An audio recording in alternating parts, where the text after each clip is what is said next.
500 বছরের বেশি সময় ধরে রাজশাহীর বুকে দাঁড়িয়ে আছে এমন একটি মসজিদ, যাকে ঘিরে আজও শোনা যায় অসংখ্য রহস্যময় গল্প। আমাকে একদিন স্বপ্নে দেখালো যে কেউ বলেন ইতিহাস, আবার কেউ বলেন এখানে এখনো লুকিয়ে আছে অজানা কিছু সত্য। বিভিন্ন জায়গা থেকে আপনাদের লোক আসে, কিন্তু শুধু ভারত থেকেও লোক আসে এখানে।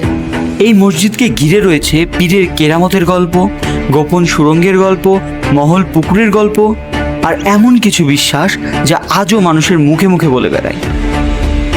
কিন্তু এই গল্পগুলোর মধ্যে কতটা ইতিহাস আর কতটা শুধুই লোকবিশ্বাস, আজ আমরা সেটাই জানার চেষ্টা করব।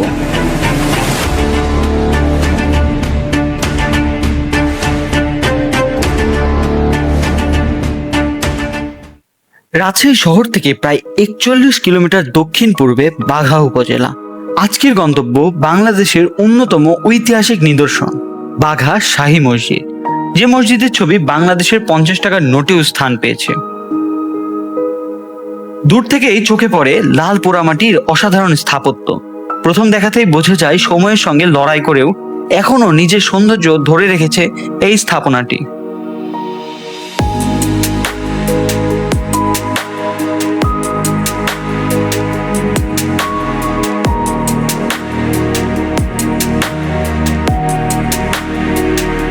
আজ আমরা এসেছি রাজশাহীর বাঘা শাহী মসজিদে।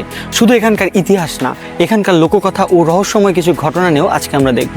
সম্পূর্ণ ভিডিও দেখলেই বুঝতে পারবেন শুধু এখানে ইতিহাস না, এই ইতিহাসের পেছনেও অনেক কোনো ঘটনা রয়েছে যা আজকে আমরা এই ভিডিওতে দেখব। তো চলুন আগে সম্পূর্ণ ভিডিও দেখা যায়। 1523 সালে নির্মিত এই মসজিদ আজও বাংলাদেশের সুলতানি আমলের স্থাপত্যের অন্যতম শ্রেষ্ঠ নিদর্শন। শত শত বছর ধরে এখানে নামাজ পড়ছেন মানুষ, আসছেন পর্যটক, আর জন্ম নিচ্ছে নতুন নতুন সব গল্প। এই পুরো স্থাপনাটি শুধু একটি মসজিদ নয়, এটি বাংলার সুলতানি আমলের শিল্প, স্থাপত্য আর ইতিহাসের এক জীবন্ত দলিল। কিন্তু কে নির্মাণ করেছিলেন এই মসজিদ, কেনই বা এত বিখ্যাত এর টেরাকোটা, আর বাঘা নামের পেছনের গল্পটাই বাকি? চলুন এবার শুরু করি বাঘা শাহী মসজিদের আসল ইতিহাস। প্রথম দেখায় এটি হয়তো একটি প্রাচীন মসজিদ বলেই মনে হবে, কিন্তু এই ইটের দেয়ালের ভেতরে লুকিয়ে আছে প্রায় 5 শতাব্দীর ইতিহাস। আর সেই ইতিহাস শুরু হয় সুলতানি বাংলার এক গুরুত্বপূর্ণ সময়ে। ইতিহাসবিদদের মতে 1523 থেকে 1524 খ্রিস্টাব্দে হুসেন শাহী বংশের সুলতান নাসিরউদ্দিন নুসরাত শাহ এই মসজিদ নির্মাণ করেন। আজও এটি বাংলাদেশের অন্যতম গুরুত্বপূর্ণ সুলতানি স্থাপত্য হিসেবে সংরক্ষিত। মসজিদটি সমতল ভূমি থেকে প্রায় 8-10 ফুট উঁচু একটি বেদির উপরে নির্মিত। এই উঁচু অবস্থান শুধু সৌন্দর্যের জন্য নয়, বরং স্থাপনার নিরাপত্তা ও স্থায়িত্বের দিকে থেকেও গুরুত্বপূর্ণ দিক ছিল বলে ধারণা করা হয়। এই মসজিদের সবচেয়ে পরিচিত বৈশিষ্ট্য এর 10টি গম্বুজ। সেই কারণে অনেকেই এটিকে 10 গম্বুজের বাঘা মসজিদ নামেও চেনে। প্রতিটি গম্বুজই সুলতানি স্থাপত্য শৈলীর সৌন্দর্যকে তুলে ধরেছে। মসজিদের ভেতরে রয়েছে 6টি পাথরের স্তম্ভ। এই স্তম্ভগুলো পুরো ছাদের ভার বহন করে। ভেতরের অংশকে ভাগ করেছে 10টি পৃথক খণ্ডে, যার প্রতিটির উপর নির্মিত হয়েছে একটি করে গম্বুজ। বাঘা মসজিদের আরেকটি বড় আকর্ষণ এর টেরাকোটার কারুকাজ। পোড়ামাটির ফলকে ফুটে উঠেছে শাপলা, লতাপাতা, ফুল এবং অসাধারণ জ্যামিতিক নকশা। 500 বছর আগে শিল্পীরা প্রযুক্তির সাহায্য ছাড়াই এমন নিখুঁত কাজ করেছিলেন, যা আজও দর্শনার্থীদের বিস্মিত করে। মসজিদের মাঝের প্রবেশপথের উপরে রয়েছে একটি ফরাসি শিলালিপি। সেই শিলালিপি থেকে জানা যায় এই মসজিদটি নির্মাণ করেছেন সুলতানি নাসিরউদ্দিন নুসরাত শাহ। এত পুরনো একটি স্থাপনা, কিন্তু কাছ থেকে দেখলে অবাক হতে হয়। কারুকাজগুলো এখনো স্পষ্ট দেখা যায়। ভাবতেই অবাক লাগে প্রায় 500 বছর আগে এত সুন্দর স্থাপত্য কিভাবে তৈরি করা হয়েছিল। প্রথম দেখাতেই বোঝা যায় যে এই মসজিদটি শত শত বছর পুরনো হলেও এখনো এটি তার ঐতিহ্য ধরে রেখেছে। তবে এই মসজিদ আজ যে রূপে দাঁড়িয়ে আছে তা সবসময় এমন ছিল না। 1897 সালের ভয়াবহ ভূমিকম্পে এর মূল গম্বুজগুলো বড় ক্ষতি হয়। পরবর্তীতে প্রত্নতত্ত্ব বিভাগ ঐতিহাসিক নকশা অনুসরণ করে মসজিদটির গম্বুজ পুনর্নির্মাণ করেন। কিন্তু বাঘা মসজিদের গল্প এখানেই শেষ নয়। এই মসজিদের পাশে রয়েছে একজন সুফি সাধকের মাজার। তাকে ঘিরে প্রচলিত রয়েছে অসংখ্য জনশ্রুতি, কেরামতের গল্প, এমনকি বাঘা নামের উৎপত্তি নিয়েও নানা কাহিনী। সত্যিই কি? চলুন এবার সেদিকেই যাই।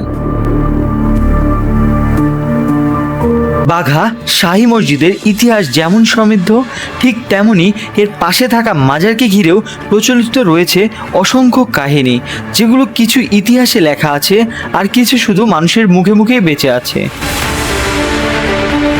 ইতিহাস থেকে জানা যায়, মধ্যপ্রাচ্যের বাগদাদ অঞ্চল থেকে আগত সুফি সাধক হজরত শাহ মুয়াজ্জেম শাহ দৌলা ইসলামের দাওয়াত নিয়ে এই অঞ্চলে এসেছিলেন। স্থানীয়ভাবে তিনি শাহ দৌলা নামে বেশি পরিচিতি। তার সঙ্গে আরও কয়েকজন সঙ্গীও ছিলেন, যাদের কবর আজও এই মাজার প্রাঙ্গণে রয়েছে।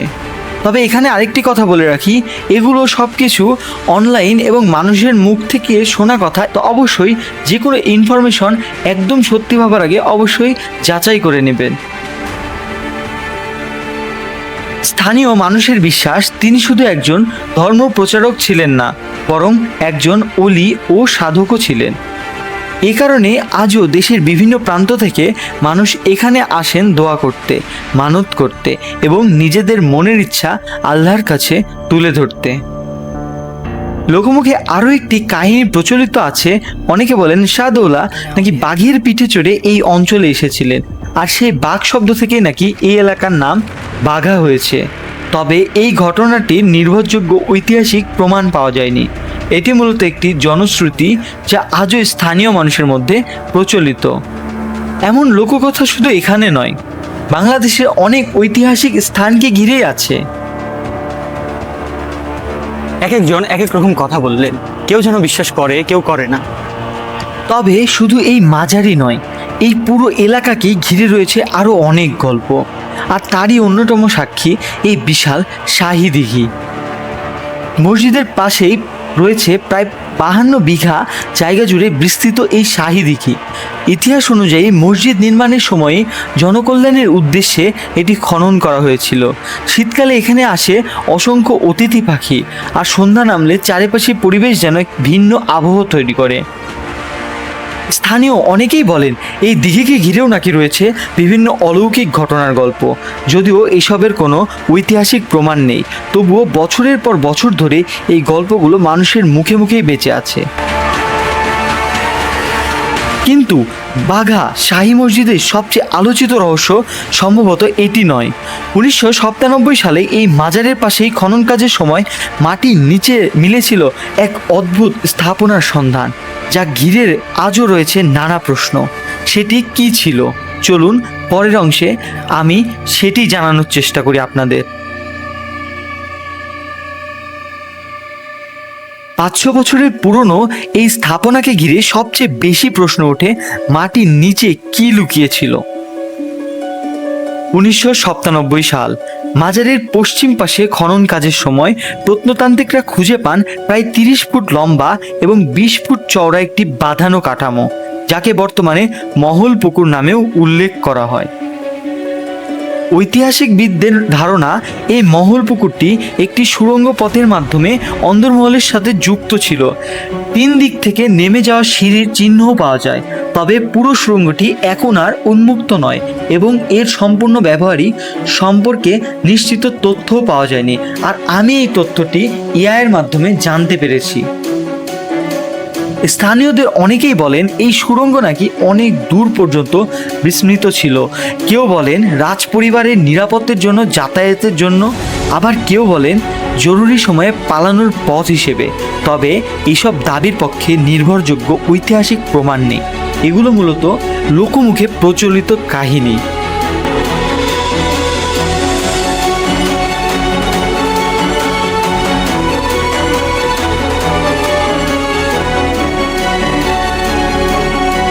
মসজিদের ভেতরে রয়েছে আরেকটি বিশেষ অংশ, উত্তর পশ্চিম কোণে একটি উঁচু নামাজের কক্ষ। এটি কেন নির্মাণ করা হয়েছিল তা নিয়ে ইতিহাসবিদদের মধ্যে ভিন্ন মত রয়েছে। অনেকের মতে এটি ছিল শাসকের প্রতিনিধির জন্য নির্ধারিত স্থান, আবার কেউ মনে করেন এটি বিশেষ অতিথিদের ব্যবহারের জন্য ছিল। তবে এ বিষয়ে নিশ্চিত ঐতিহাসিক ঐকমত নেই। ভাবুন তো, এই ইটগুলো, এই দেয়াল, এই কারুকাজ সবই প্রায় 500 বছর ধরে অসংখ্য মানুষকে দেখছে। রাজা, সৈনিক, সাধক, ভ্রমণকারী, আর আজ আমাদেরও। তবে বাঘা শাহী মসজিদের রহস্য শুধু ইতিহাসে সীমাবদ্ধ নয়।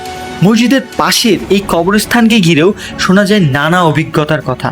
কেউ বলেন স্বপ্নে দেখার নির্দেশ সত্যি হয়েছে, কেউ বলেন এটি কেবল বিশ্বাস।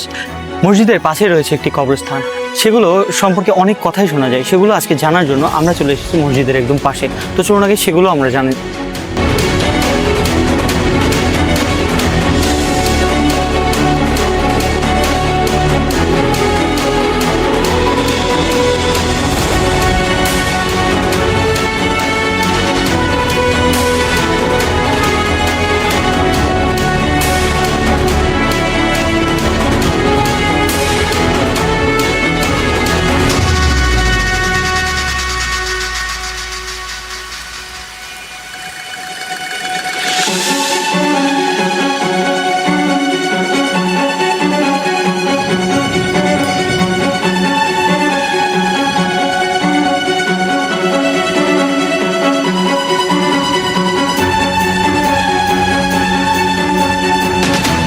আমরা কথা বলেছি এমন একজন মানুষের সঙ্গে যিনি দাবি করেন তার জীবনে এমন একটি ঘটনা ঘটেছিল।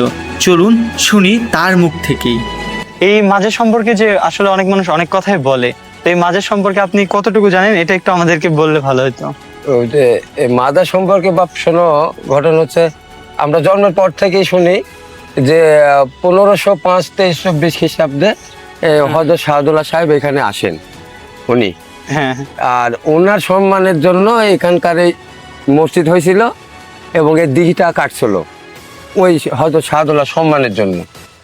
তখন এখানে নাকি ওই ডেক্সি মেক্সি সিন্নি সালাদ মানুষ করতে আসলে এগুলা নাকি বলে উঠতো আর কি, মানুষের পূর্বপুরুষ মানুষ বলে আর কি, মানুষে বলে, এবং আমরাও ওইটা আর কি এ যাওয়ার পর্যন্ত শুনি। বহুত লোকজন ধরেন বাইরে থেকে খাসি মোরগ নিয়ে সিন্নি সালাদ এগুলা এখানে করে। তাতে আমার মানে দেখি যে মানুষ মনে হয় আল্লাহ তরফ থেকে মনে হয় উপকার পায়, তার জন্য মানুষ আর কি আসে আর কি। আচ্ছা, আমরা যে শুনি যে অনেকে আসলে অনেক মানত করে, করার পর এখানে আসে হ্যাঁ, মানত পূরণ হলে, তো এরকম কি আপনার জানা বা আপনার পরিবার বা আশেপাশে কেউ করছে এরকম কিছু জানা এরকম আছে? কি লোকে কি বললো, বাবা আমার সন্তান ছিল না, আল্লাহ দুইটা আমাকে মেয়ে দিছিল। মানে আপনারও এখানে মানত হ্যাঁ, আমাকে আল্লাহ দুইটা মেয়ে দিছিল। তো এরকম বহুত মানুষ ইয়া করে, আমি বহুত জায়গাতে একটা ছেলের জন্য আমি ইয়া করছি। আল্লাহ তাআলা এখন কোন আশীর্বাদ দেয় এর জন্য বলতে পারবো না।